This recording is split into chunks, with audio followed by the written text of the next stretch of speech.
This morning, the sermon I'm going to do is titled "Who is my neighbour?"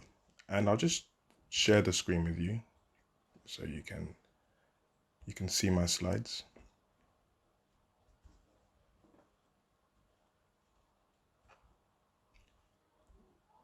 Right. Okay. So the inspiration. Oops. Sorry. The inspiration for this sermon came from a number of places. Obviously, the obvious one is through prayer. But the um, the main thing was looking at how 2020 has been, and just it's revealed a really ugly side to Christianity. And I've got this feedback from people from different Christian groups, different Christian denominations, as well as those who aren't Christians, and what they're seeing looking in. Yeah, I thought we'll talk about that and look at how it's happened, and what as a church we can do to remedy the situation. But before I start, the two things I just want to note. The first thing is please take notes. That's important for two reasons. The first thing is, as I'm speaking or as we're discussing, maybe the Holy Spirit might lay something on your heart that you might forget otherwise if you don't jot it down. But also, it's a way for you to keep me accountable and to verify what I'm saying to be true. Reminded of the passage in Acts with the Berean Christians where they would go back and check what the Apostle Paul was saying to be true. And I want you to do the same thing with me today. Especially if you're hearing something for the first time. It's very easy for people just to say things. Because he's on the pulpit, he must know what he's talking about. It must be true.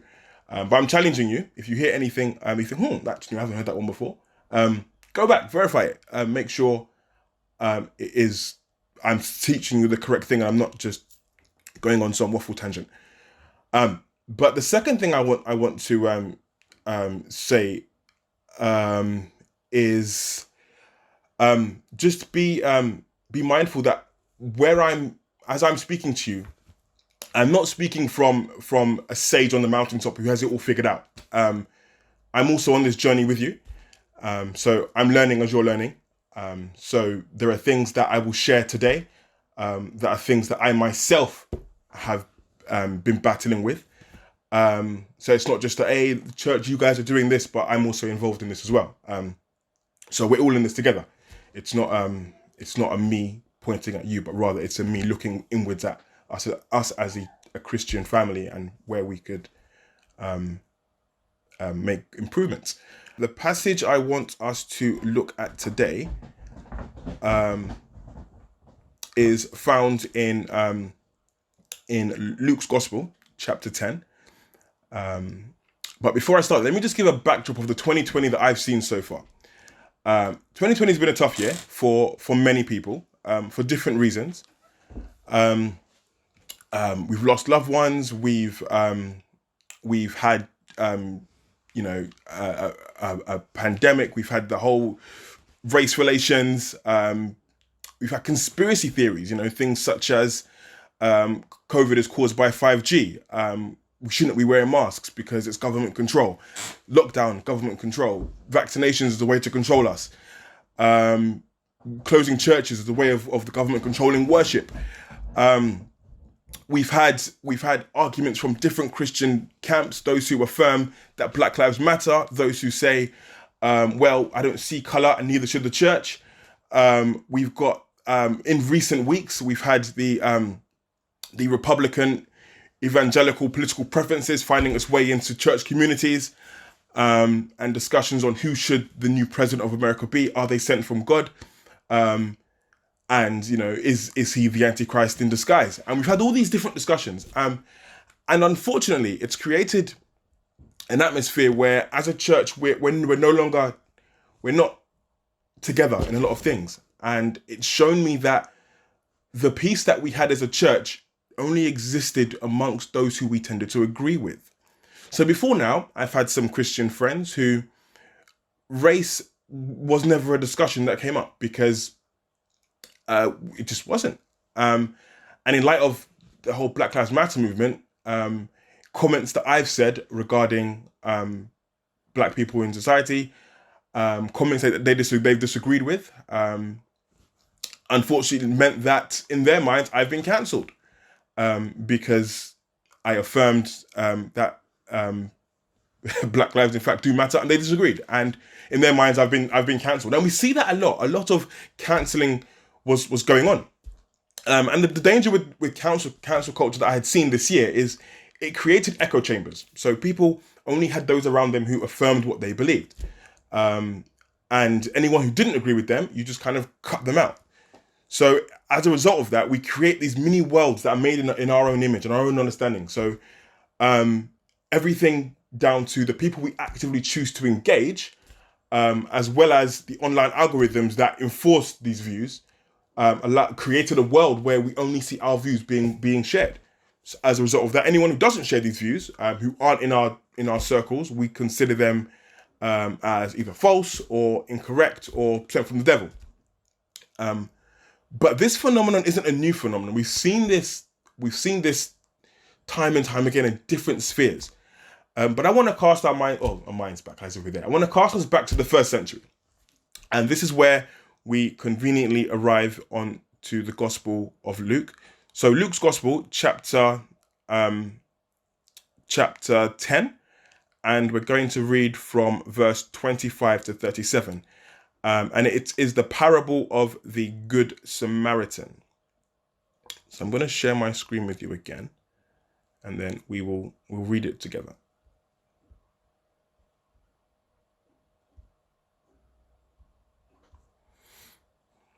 All right. Okay, so Luke chapter 10, verse 25 to 37. And so before I start reading, I'll just give you what's happened so far in the story. So Jesus is preaching to the masses about different things, about the standard of what it means to be God's people, about a bit about the fall of Satan, just different things he's talking about. But one thing he touched on was about the idea of eternal life. So this is where we join the story. And behold, a certain lawyer stood up and tested him, saying, "Teacher, what shall I do to inherit eternal life?" He said to him, "What is written in the law? What is your reading of it?"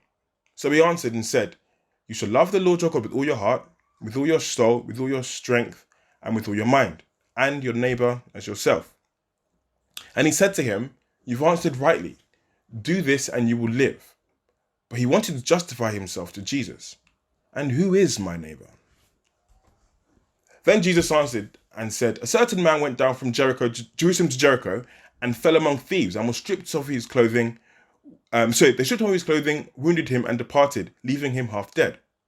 By chance, by chance, a certain priest came down the road, and when he saw him, he passed by on the other side.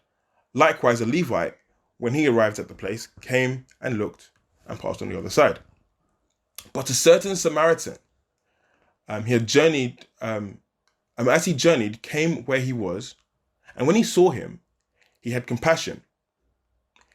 So he went to him and bandaged his wounds, pouring oil and wine, and he set him on his own animal, brought him to an inn, and took care of him. The next day, when he departed, he took out 2 denarii, gave it to the innkeeper, and said to him, "Take care of him, and whatever you spend, when I come again, I will repay you." So which one of these do you think was which one of these 3 do you think was a neighbor to him who fell among the thieves? And he said, referring to the lawyer, "He who showed mercy to him." And Jesus said to him, "Go and do likewise." All right. So this parable is a very popular parable. Many of us have heard this story on numerous occasions. But before I go any further, I'm going to break you up into your groups, and I'm going to ask you the following question. Oh, you can't see it, can you? The question is, I'll share it. Yeah. The question is, how can we apply this parable in our daily lives. But how does it practically look? So how does it actually look to live out this parable? And if you've got time after that, the next question I would like you to discuss is, have there been times when you've put your own righteousness above the needs of others? And I'll explain how that last question links to the parable. Okay, all right. So so going on the idea of the Good Samaritan. So the reason why it's important, I think, so I mentioned before, so this idea of this whole cancel culture thing is something, or demonizing those who we don't agree with, is something that has existed even during the time of Jesus. So before I talk about how it applies now, I want to talk about how it applied then. So just opening up. So the question, so this parable is answering the question, who is my neighbor? And this question is asked at least 2 times in the Gospel of Luke. The first one was by this guy, and the second guy was by a rich young ruler in Luke chapter 18. And on both times, whenever the question is asked of Jesus, his response was always the same. He points them back to the law. What does the law say? And so they normally say something along the lines of loving people or whatever. And then from there, he makes it a bit more personal. With the rich young ruler, he now goes on to say the one thing you lack. But with this guy, Jesus commends the guy for his response. But then the guy gives a further question by asking, who is my neighbor? And by saying that, he's asking essentially, who is not my neighbor? And then who can I get away with not loving? So off the back of that Jesus now introduces a story of the Good Samaritan. And the impact of the story is similar to, let's suppose you have, you have 2 people now. You have a conservative representative, a Labour representative, and some random Arab man who's not even related to put UK politics in any way. It was like that. It's like someone isn't even related to Jewish culture at all. You've got the priest, you've got the Levite, and then the Samaritan, some random guy out of nowhere who no one really cares much about it within that context at the time. So it's off of that we're seeing this interesting example of who the hero of the tale is someone who the Jews wouldn't even endorse anyway. But the reason why they wouldn't endorse them, it goes back a few hundred years. So let's just bring our minds back a bit to the Old Testament. A lot happens. I'm going to just focus on the important bits. I'm not going to go over everything, just the main bits that led up to why the Jews don't like the Samaritans. Okay, so after Israel were given the land, and there was a time of where it was ruled by judges, they were given, there was a 120-year period where there was a united kingdom. And within that period, there were 3 main kings. There was King Saul, King David, and King Solomon. And after King Solomon died, the nation of Israel divided into 2 camps. There was the northern tribe of Israel, which later became known as the Kingdom of Samaria. And in this group, they are referred to by many scholars as the lost tribe. And they're the ones who rejected Solomon's son, Rehoboam, to be the new king of Israel. Instead, they accepted a man by the name of Jeroboam, who wasn't of the line of David. So they decided to start their own kingdom away from the rest of them. And then you have the tribe in the south, which is known as the southern tribe of Judah. And they're the ones who affirmed the reign of Rehoboam and said that the line of kingship should be through David's family. And this was only the tribe of Judah, Benjamin, and a small group within Simeon. But the rest of them were in the north doing their own thing. So there was this tension between the north and the south as a result. But because within the north they had their own capital city, which was Samaria, they didn't worship in Jerusalem anymore. They now worshipped in Samaria.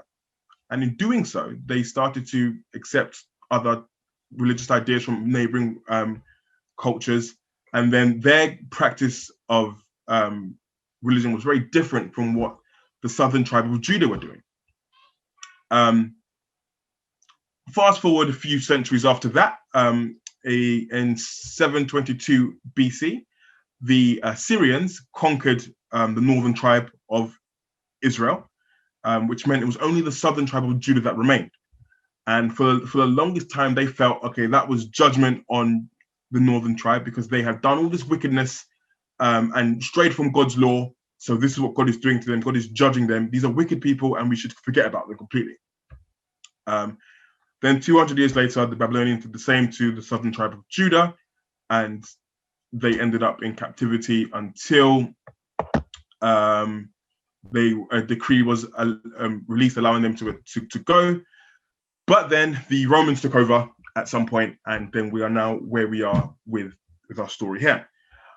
So by the time we come to Jesus' day, this animosity between the Jews and the Samaritans still continued. As far as the Samaritans were concerned, the Jews were uncaring hypocrites. As far as the Jews were concerned, the Samaritans were uncaring hypocrites. So they didn't get along. They were just two groups that just didn't see eye to eye. So now when we come to the parable now, we have this story of two people who walk by. The story mentions how this man was attacked between Jerusalem and Jericho. And a priest walked by, and it's likely at this point, this priest was probably on his way to Jerusalem. Now, if you're familiar with Old Testament law, you would know that if a priest is on his way to serve in the temple or any worship capacity, he can't be seen near anything that's either dead, dying, decaying, or anything like that. Because if he does that, that would now make him unclean for service, so he can't worship or offer sacrifice. So it's likely in his mind, he's thinking, well, if I help this guy, I'd be unclean. So I can't work in the temple. So I'm going to leave this guy. And so he goes on. The same thing with the Levite. He sees the guy, goes by and ignores him. But it wasn't until a Samaritan comes by. And this is interesting because the Samaritan wouldn't even be in the area. This is like being behind enemy lines. He would be up in the north. He wouldn't even be down in the south. But he's there. He's between Jericho and Jerusalem. And he hasn't got the same religious convictions as the Samaritans, as the priest and the Levite have. So he's able to offer help to this to the man, and he's able to nurse him, well, pay to nurse him back to health, and offers to pay anything that the innkeeper has paid above what he's been given.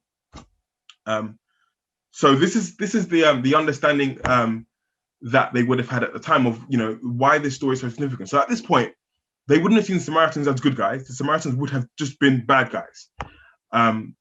But now Jesus is putting a spin on the story where the good guy isn't the Jew. The good guy isn't the person who loves God. Rather, the good guy is the person who the Jews have written off as heretics. So how does this relate to us in the year 2020? I've outlined 5 key points within this passage that I thought work well in terms of how we apply this in our daily lives. I've picked these particular 5 because these are 5 that I myself have been trying to work on in my personal life. Again, so it's not a thing where I've made it and I'm like, you know what, I've done it, this is how I've done it, but rather it's we're on this journey together. I think this might be the best route. So the first point that I've highlighted was to be careful not to demonize those who do not agree with you or who you don't agree with. And so mentioned before with the idea of the Samaritans and the Jews didn't see eye to eye. As a result, as far as both of those groups were concerned, the other side were written off in regard to being decent human beings, to the point where they didn't want to even engage with what each other had to say. So when Jesus now brings this story of a Samaritan, it's an interesting someone who the lawyer who asked the question wouldn't agree with. He wouldn't agree with the Samaritan in any capacity. And the danger with this kind of thinking is that when we demonize people, we need to realize that Scripture shows us, or doesn't show us, in fact, that a salvation plan for demons. So if you call someone, if you demonize them and call them, you're a demon, you're an agent of Satan, in your mind, whether you realize it or not, you're basically saying there's no redemption, there's no hope for you. I've given up on you, and so should God. And that isn't the view I believe that Christians need to have. I think in light of 2020, we need to be able to recognize that, yes, people may hold different views to us. They may hold, they may live different lifestyles from us. They may even have different religions to us. But in all of that, we must still remember not to demonize people and say, you know what, I'm going to write you off because, you don't affirm that Black Lives Matter, or, you didn't vote for Trump, or you, I don't know, you endorse certain sexual lifestyles. So because of that, I'm going to write you off. And I don't think that's the intention that God has. And somebody mentioned during the discussion that actually at times maybe we might need to do a bit of introspection on our own parts and look at where we might be falling short, and maybe the problem doesn't lie with the other people. Because with this parable of the Good Samaritan, once Jesus finishes the parable, he asked the guy, who do you think had been a neighbor to this guy? And he mentioned the one who showed him kindness, and then Jesus says, likewise do the same. So the parable reminds us to have a bit of introspection. And there's a quote that Tim Keller says, and he says, in regards to our convictions, if your God never disagrees with you, you might just be worshiping an idealized version of yourself. And I think in 2020, we've seen a lot of that, where people, particularly when it comes to the American elections and stuff like that, people were quick to play the God said card. And even when they were wrong, it was like, no, well, God did say it. The problem now isn't that God didn't say it. The problem is that you didn't do enough, as the church. And it's like we're not quick enough to admit when we're wrong and where we've made mistakes, or maybe we're too judgmental in certain regards, and we're not quick enough to say, actually, I treated you wrong. I shouldn't have done that. So it'd be nice for this last month of 2020, where if we can see the church demonstrating more of that, where we are able to have civil discourse with those who may not agree with us. The second thing I am highlighted from this sermon is be mindful not to neglect the godly things while doing the godly things. And then what I mean by that is with this parable, again, the Levite and the priest, their job was to go to the temple to worship. That was the godly thing to do. However, in doing that, they've completely forsaken their neighbor. They've completely ignored where the actual ministry should have been, because they were going to, maintain their own holiness. And this goes back to the question I asked you in the breakout session about whenever we put our own righteousness above the needs of others. And we see this clearly within this parable, where the priority for the priest and the Levite wasn't the neighbor, but rather it was their own personal worship with God. And this year, as I've spoken to many people, particularly from non-Christians, actually, the feedback I've gotten from them is, well, the church doesn't want to, have anything to do with me because I don't agree with them in particular areas. And as a result of that, we've discredited our witness. We've made the church look a lot uglier to those outside than it needs to be. And I'm reminded of a passage in John's Gospel, chapter 13, verse 35, where John records Jesus saying these words. And he says, by this all will know that you are my disciples, if you have love for one another. And it's this idea that in many Christian circles, the way we measure if someone's a Christian enough is, how holy are you? What's your lifestyle like? How much do you pray? How much do you read your Bible? But Jesus is saying there that actually, while all those things are important, the way that those who are looking in would know that we are with Christ is by the love that we show one another. So that would mean that, maybe helping someone might make us look bad, maybe in the same context of looking at the Good Samaritan. Maybe if the Levite helped the Samaritan, he would no longer be fit to serve in the temple. But at least he would have shown the Samaritan, at least he would have shown the injured man a kindness that the enemy showed him. And I think as believers, we find that a lot, where it's those who are enemies of the faith who tend to be showing more kindness than us who are in the faith. And we've used many reasons to justify why it's acceptable for us to live that way. And unfortunately, we are discrediting our witness. And 2020 has shown us that in clear ways, and just to challenge us that maybe actually in doing the godly thing, it might not be what we think it is. It might not be living a way that we're protecting our holiness, but rather maybe it's us going out and reaching the lost and engaging people who we wouldn't normally engage with. The third point is an interesting one, actually, and it's found in Matthew 7 verse 12, and it's do unto others as you'd like them to do unto you. And this is an interesting one because most religions have a similar idea with this notion. And the idea, most religions have a saying similar to this. But one of them that's a really common way it's been expressed is there's a man by the name of Confucius, and he words it this way. He says, do not do to others what you don't want done to you. And we interpret this verse in that way. So if I don't like it, I won't do it to you. But that's not what Jesus is saying. There's an apologist by the name of Vince Vitalia, and he words it this way. He says, the difference between not doing what you don't like done to you and doing unto others what you want done to you is the difference is one of them is telling you to not punch your enemy in the face, and the other one is saying to build your enemy a hospital. So one of them is saying, don't do the wrong thing that you don't like done to you. The other one is saying, well, if you like it done to you, then do it. So if you want your enemy to build you a hospital, you do the same thing to them. So it adds a very different spin to it. So it's a lot less negative and more positive in how we should be. And essentially, the way I would word that is probably looking at going the extra mile. So if you can turn our Bibles to Matthew chapter 5, there's another passage I would like us to read. So Jesus is talking about a whole bunch of stuff. It's a really long sermon, but I'm just going to focus on just a few chapters, a few verses, sorry, and to illustrate the point I'm trying to make. You've heard that it is said, an eye for an eye and a tooth for a tooth. But I tell you, not to resist an evil person.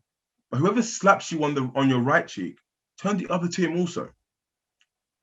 If anyone wants to sue you and take away your tunic, let him take your cloak as well. And whoever compels you to go 1 mile, go with him 2. Give to him who asks you, and from him who wants to borrow from you, do not turn away.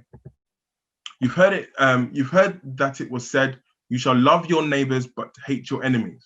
But I tell you, love your enemies, bless those who curse you, and do good to those who hate you, and pray for those who spitefully use you and persecute you, that you may be the sons of your Father in heaven.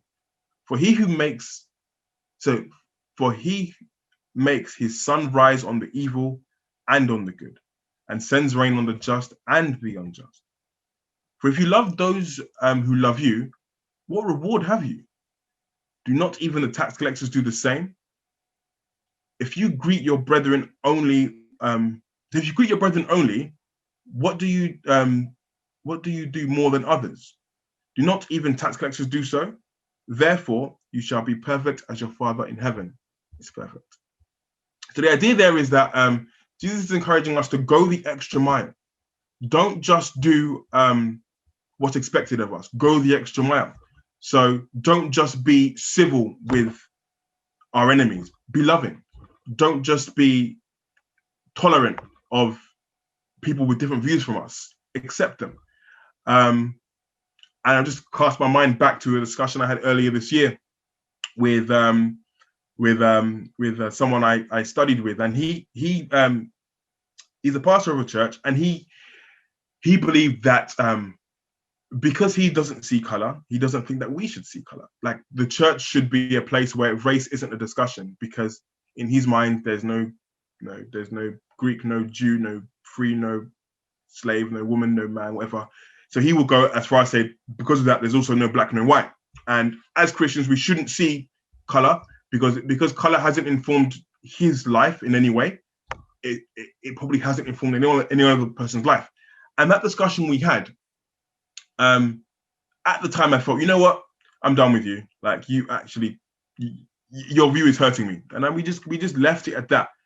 But I realized my approach to it could have been better. I think for me, that was a perfect learning opportunity that I could have just given my own experience, but the experience of many other people, that just because you don't experience something, it doesn't mean the experience doesn't exist.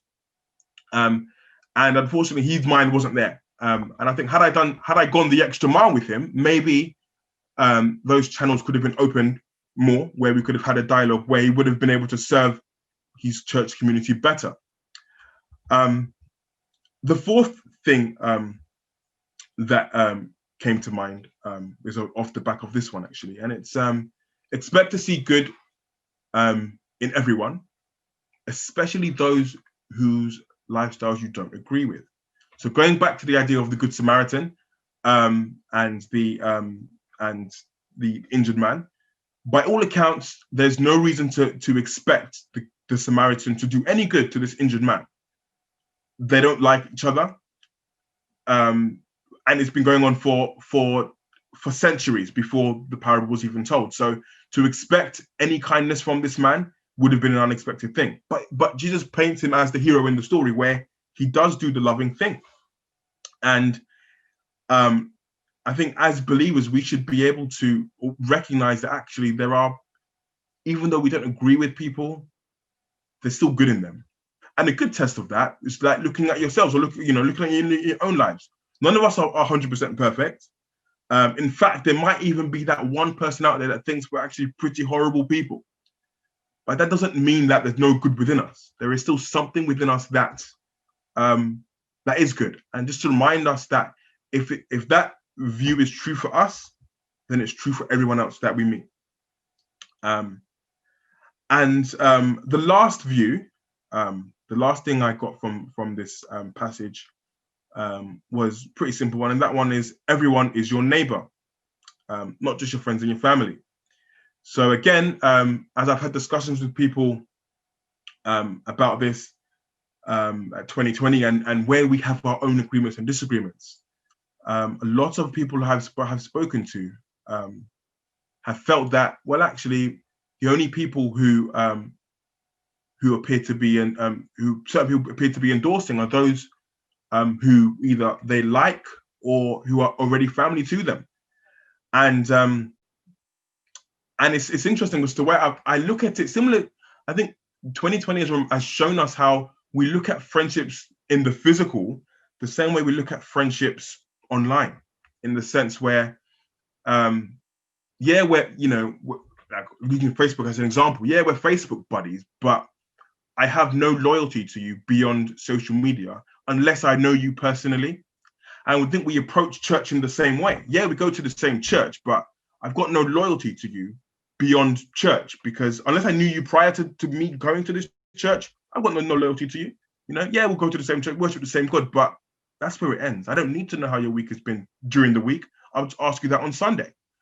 And we treat who our neighbors are supposed to be as like just co-workers or colleagues, and not those who are our brothers and sisters who we've been, so think of like the way you check up on your actual friends. Quite often you wouldn't just wait for Sundays. You might call them during the week or message them, and just to encourage us to live that way with those who we haven't had that relationship with. Because for many people who are just visiting the church, they won't have these connections of believers around them. So us being able to reach out to those will go a long way. So looking at people who aren't our friends or our family outside the church, but also those people who we probably wouldn't ever have that relationship with. And just encouraging us to be a neighbor to those around us, even if we don't agree with their lifestyles. And I say that again, using myself as an example. And I hadn't been shy in sharing this with many people, but I felt that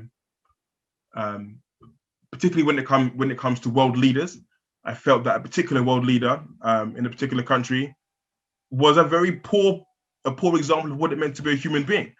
And as a result, the things I said about this guy weren't the best things. But I look back now and I think, actually, am I doing the loving thing? Am I treating him like my neighbor?